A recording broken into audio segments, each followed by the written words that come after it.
नमस्कार दोस्तों, और मेरे चैनल में एक बार फिर से आपका स्वागत है। आज हम बात करने वाले हैं एक और लाइफ लेसन की। तो मैंने सरेंडर कार्ड एक और निकाला है और आज हम एक और लाइफ लेसन की बात करेंगे। वीडियो शुरू करने से पहले आप लोगों के लिए एक मैसेज निकाल लेते हैं।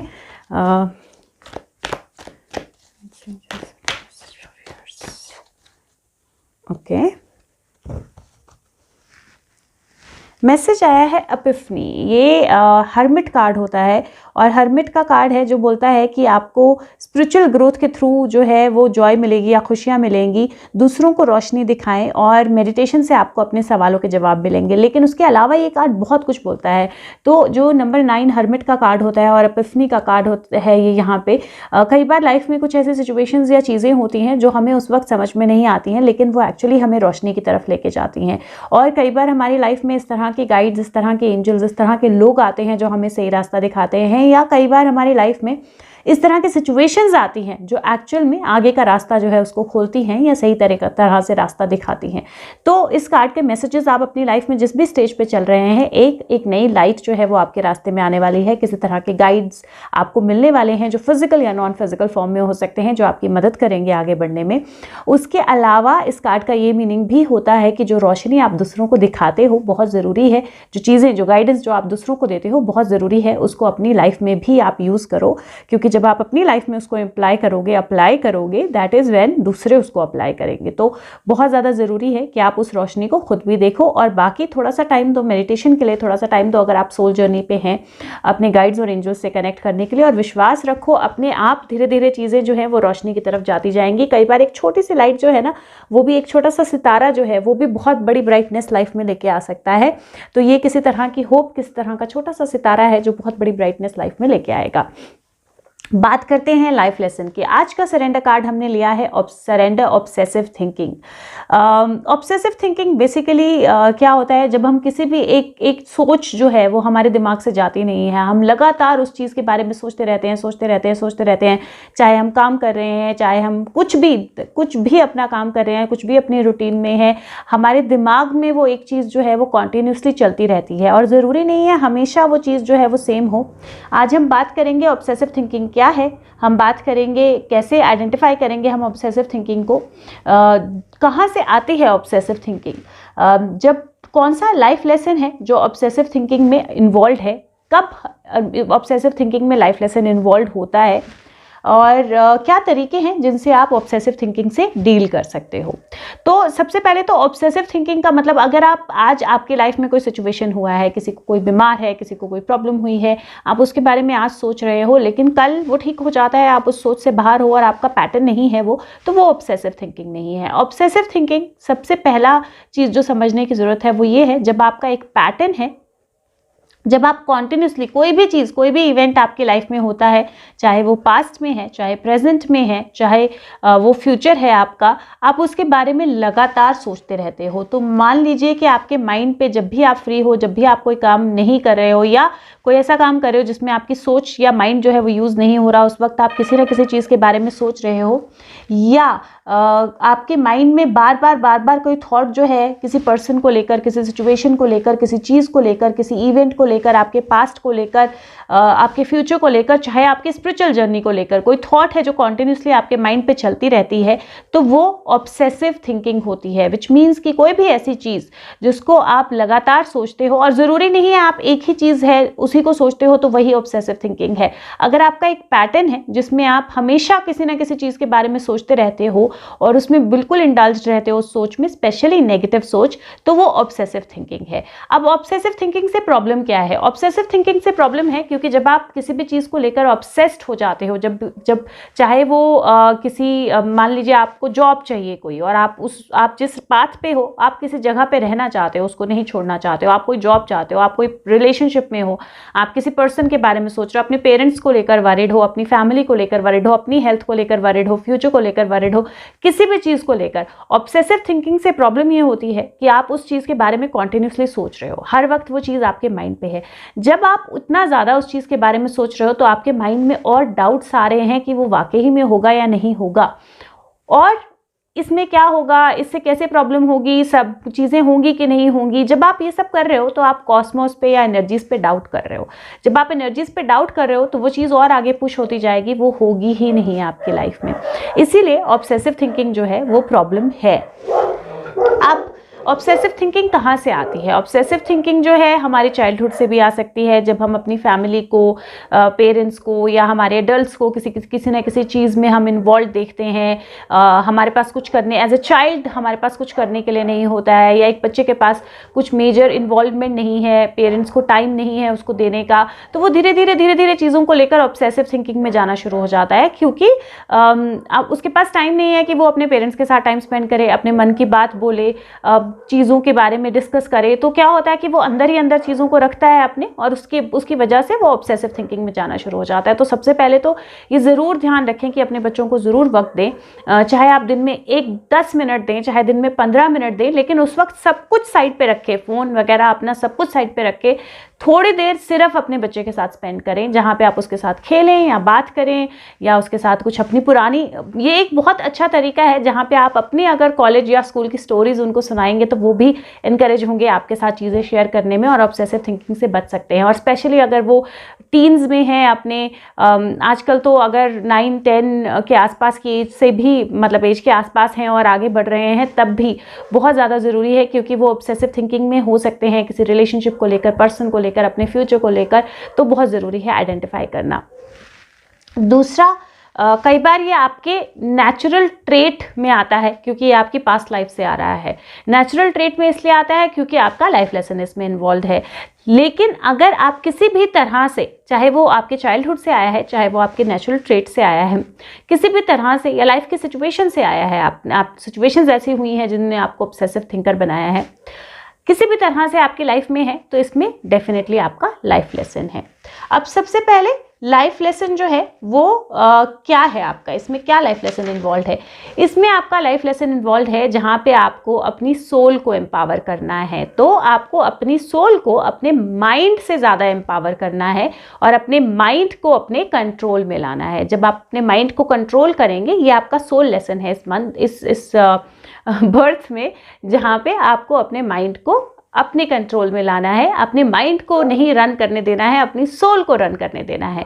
तो ये आपका माइंड है जो आपको चीज़ों के साथ ऑब्सेस्ड रखेगा, ताकि आपकी सोल ग्रो ना हो सके, ताकि आप एक तरह से उस ऑब्सेशन से बाहर ना निकल पाओ और आप डे टू डे चीज़ों में उलझे रहो तो अपना लाइफ लेसन ना लर्न कर पाओ। तो इसलिए बहुत ज़्यादा ज़रूरी है कि आप लर्न करें कि आपको अपने माइंड को कम उसमें लाना है, मतलब अपनी सोल को एम्पावर करना है, ताकि आपका माइंड आपकी कंट्रोल में आए, तो आपका माइंड आपको सोचने पे मजबूर ना कर पाए। अब ये लाइफ लेसन इन्वॉल्व कब है? क्योंकि अगर आपको कभी एक इवेंट पे, नेचुरली सबको होता है, अगर कोई बीमार चल रहा है या किस तरह का, जैसे अभी कोविड का सिचुएशन चल रहा है, तो कभी कभार बीच में सबके मन में किसी तरह की थॉट आ सकती है, या अभी जैसे हमारी बहुत प्यारी सोल को लेकर चीज़ें चल रही हैं, तो नेचुरल है सबके मन में क्वेश्चंस आएंगे, सबके मन में चीज़ें आएंगी। लेकिन वो ऑब्सेसिव थिंकिंग तब बन जाएगी जब आप बिल्कुल कहीं और ध्यान नहीं लगा पा रहे हो, जब आप 24 घंटे में से कम 3 से 4 घंटे या 5 घंटे जो है वो सिर्फ इसी थॉट में बिता रहे हो, तो वो ऑब्सेसिव थिंकिंग है। दूसरा, अगर आपके लाइफ में पैटर्न है, रिपीटेडली आपकी लाइफ में अलग अलग इवेंट्स होते हैं जिनको लेकर आप ऑब्सेसिव हो जाते हो, या आपकी ये हैबिट है। अब आपने आइडेंटिफाई कर लिया कि आपको ऑब्सेसिव थिंकिंग की प्रॉब्लम है या आपका लाइफ लेसन है, मतलब this is not a problem, ये प्रॉब्लम नहीं है, ये बेसिकली एक अपॉर्चुनिटी है लर्न करने की। तो अगर आपके पास, आप इस प्रोसेस में हो, तो आपको ये नहीं सोचना है हो मैं नेगेटिव हूँ, मेरी लाइफ में प्रॉब्लम है, नहीं, आपके पास अपॉर्चुनिटी है इससे डील करने की। अब आपने आइडेंटिफाई कर लिया, आपने लाइफ लेसन भी आइडेंटिफाई कर लिया, अब इस लाइफ लेसन को कैसे आप अप्लाई करोगे? तो अप्लाई करने के लिए क्या है, सबसे पहला जो टेक्निक है जिससे आप ऑब्सेसिव थिंकिंग से बच सकते हो, वो टेक्निक है चैंटिंग्स। तो आप कोई भी गाना, प्रेयर, अगर छोटे बच्चे हैं घर में, नर्सरी राइम्स बहुत एडिक्टिव होती हैं, आप गाते रहोगे, तो वो लगा के फ़ोन में भी अगर गाने लगा के छोड़ देंगे, या कोई मंत्र लगा के छोड़ देंगे, या खुद भी गुनगुनाते रहेंगे, अपने खुद के साथ अंताक्षरी खेलिए, बहुत मज़ा आता है। कुछ भी अगर आप ऐसा करते रहेंगे तो क्या होगा कि आप कॉन्टिन्यूसली कुछ बोल रहे हैं, कुछ गुनगुना रहे हैं, आपकी एनर्जीज चेंज होंगी, आपके माइंड में वो थॉट कॉन्टिन्यूसली नहीं चल पाएगी, आपका ध्यान थोड़ा सा हटेगा। तो तो आप ऑब्सेसिव थिंकिंग से डील कर पाएंगे। अब ये चमत्कार नहीं है, ये 1 मिनट में नहीं हो जाएगा, प्रैक्टिस लगेगी। तो ऐसा नहीं कि आज आपने किया, आपसे नहीं हुआ, आपने कल छोड़ दिया और फिर से ऑब्सेसिव थिंकिंग में चले गए, वरना आप अपना लाइफ लेसन नहीं सीख पाएंगे।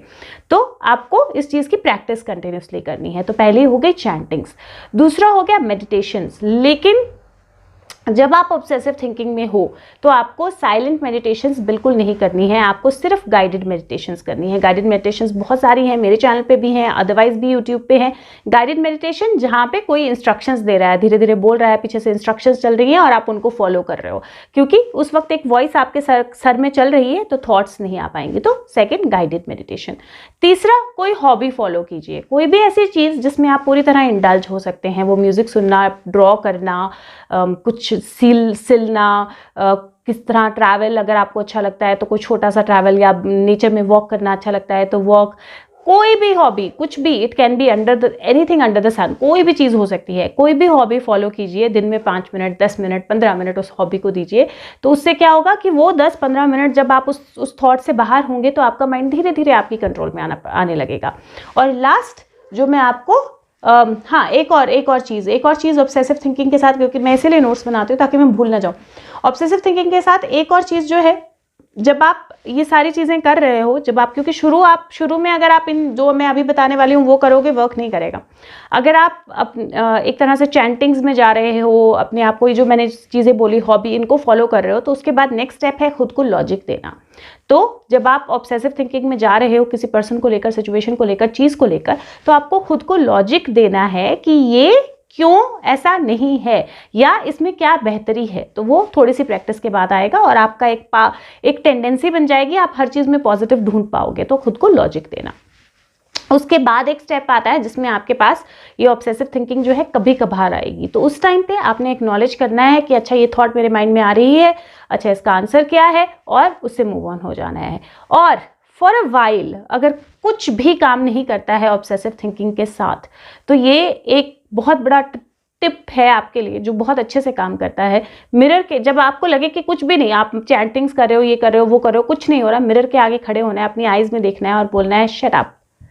वाकई ही में काम करता है, क्योंकि आप अपने माइंड को इंस्ट्रक्ट कर रहे हो, लेकिन बहुत ज़्यादा नेगेटिविटी से नहीं बोलना है। ये बेसिकली सिर्फ अपने माइंड को बोल रहे हो चुप हो जाओ, अभी कहीं और फोकस करते हैं, अभी कुछ और सोचते हैं, अभी कुछ और करते हैं। तो जब आप ये करोगे तो डेफिनेटली ऑब्सेसिव थिंकिंग में चेंज आएगा। अफर्मेशन क्या है जो आप कर सकते हो? आपने अफर्मेशन करनी है, मैं अपने मन को शांत रखकर अपनी आत्मा को एम्पावर करने के लिए तैयार हूँ। मेरा मन और दिमाग हमेशा शांति से समाधान खोजने में मेरी मदद करते हैं और मैं हमेशा खुश हूँ और अबंडेंट हूँ। आपने ये अफर्मेशन लिख लेनी है और इस अफर्मेशन को बार बार करते रहना है, ताकि जब तक आपका एक्चुअल में एक थॉट प्रोसेस ना बन जाएगी। और जब बन जाएगा तो आप डेफिनेटली अपने लाइफ लेसन के पैटर्न में चलने लगेंगे। और आप अपने लाइफ लेसन के पैटर्न में चलने लगेंगे तो लाइफ में खुशियाँ, अच्छी चीज़ें, अच्छे मतलब प्रॉब्लम्स के सल्यूशंस, जो भी आपको घर, रिश्ता, हैप्पीनेस, जो भी आपको चाहिए वो सब कुछ आपकी लाइफ में फ्लो होना शुरू हो जाएगा। क्योंकि अल्टीमेटली मतलब ही हमारा सीखने का, लाइफ लेसन सीखने का ही मतलब है जब हम दुनिया में आए हैं। और जब हम सीखने लगते हैं तो उसके बाद इंजॉय करने का टाइम होता है, तो वो सारी चीज़ें आपकी लाइफ में आने लगेंगी। तो आई होप ये वीडियो आपकी हेल्प करे लाइफ लेसन को अंडरस्टैंड करने में। और बाकी अगर आपके कोई क्वेश्चंस होंगे तो आप मुझे भेज सकते हैं। और अगर वीडियो अच्छी लगे तो लाइक ज़रूर कीजिए और दूसरों के साथ शेयर ज़रूर कीजिए। एक मैसेज आपके लिए ले लेते हैं। स्टेक से ना बहुत सारे कार्ड्स आ जाते हैं। ओके, तो गाइज जो कार्ड मैसेज जो आया है, मैं एक तरह से ऐसे ही कवर करके आपको मैसेज बता दूंगी। मैसेज जो आया है वो ये है कि कोई चीज़ है जो आपके माइंड पे बहुत ज़्यादा हावी है इस टाइम पे। कोई ऐसी चीज़ है जो आपके माइंड पे बहुत ज़्यादा हावी है, जिसमें आप चाहते हैं कि आप अपने माइंड को कंट्रोल करें या उस थॉट से बाहर निकलें। क्योंकि कुछ सीक्रेट्स हैं, कुछ ऐसी चीज़ें हैं जो आपको अभी तक पता नहीं है, वो धीरे धीरे सामने आ रही हैं, धीरे धीरे खुल रही हैं। तो इसकी वजह से थोड़ा सा आप कंसर्न्ड फील कर रहे हो, डेफिनेटली आपको ऑप्शंस चूज़ करनी है, आपको देखना है आपको किस पाथ पे जाना है, आपको क्या मैनिफेस्ट करना है। कहीं ना कहीं इस सारे सिचुएशन में फैमिली या आपका फैमिली बिजनेस या फैमिली के लोग या कुछ तरह की चीज़ें इन्वॉल्व हैं जिनसे आपके हार्ट पे काफ़ी बर्डन हो रहा है, आपका हार्ट ब्रेक हो रहा है, आपको अच्छा नहीं लग रहा है, या आपके कहीं ना कहीं इमोशंस हर्ट हो रहे हैं। और अल्टीमेटली कार्ड्स बोलते हैं कि जब किसी तरह का कोई चीज़ क्रिएट करनी होती है, किसी तरह की नई क्रिएशन बनानी होती है, या किस तरह की चीज़ को सामने आना होता है, पत्थर में से मूर्ति निकलनी होती है तो पत्थर को तोड़ना पड़ता है, नक्काशी कर पूरी तरह से अच्छी तरह से उसको ग्रिल करना पड़ता है, तभी वो मूर्ति बाहर आती है। तो किसी भी चीज़ का सच बाहर आने के लिए, किसी भी चीज़ की सही चीज़ बाहर आने के लिए सच जो है वो मेहनत लगती है, और उस मेहनत में कई बार हम अपने आप को भी हर्ट करते हैं, हम दूसरों को भी हर्ट कर सकते हैं, लेकिन अल्टीमेटली जो चीज़ बाहर आती है वो असली चीज़ होती है, वो असली सच होता है, और उसको सब अडोर करते हैं। तो अगर आपकी लाइफ में कोई भी ऐसी सिचुएशन चल रही है जहाँ पे आप किसी चीज़ के साथ बर्डन हो और आपका माइंड बार बार आपको फोकस करने को कह रहा है उस चीज़ पे, तो आपको ये ध्यान रखना है कि धीरे धीरे सारी चीज़ें बाहर आएंगी। वही सोचिए जो आप मैनिफेस्ट करना चाहते हैं। और अगर कोई भी ऐसी सिचुएशन है जहाँ पे आपको अपनी फैमिली को थोड़ा सा छोड़ के जाना पड़ता है, या कहीं कोई कनेक्शन में प्रॉब्लम होती है, तो उस चीज़ को हार्ट पे मत लीजिए, उस चीज़ का बर्डन मत लीजिए, अपने आप को इमोशनली बैलेंस रखिए। क्योंकि कई बार लाइक आई सेड कि जब तक आप पत्थर को पूरी तरह तोड़ते नहीं हो तब तक उसमें से एक सुंदर मूर्ति बन के नहीं आती है। और इसीलिए कई बार हमें अपनी लाइफ में अर्निंग, लर्निंग या प्रोग्रेस करने के लिए बहुत सारी सिचुएशन से गुजरना पड़ता है उनको मैनिफेस्ट करने के लिए। तो इसीलिए ज़रूरी है कि आप उन सिचुएशन से गुजरें और आप जो भी चाहते हैं वो डेफिनेटली मैनिफेस्ट कर पाएंगे। अगर हो सके तो चैनल को सब्सक्राइब कीजिए और वीडियो को लाइक करके सबके साथ शेयर कीजिए। मैं आपके साथ मिलूंगी अगले लाइफ लेसन के साथ जल्दी ही। तब तक अपना ध्यान रखिए, खुश रहिए, स्वस्थ रहिए। Thank you so much. Bye bye.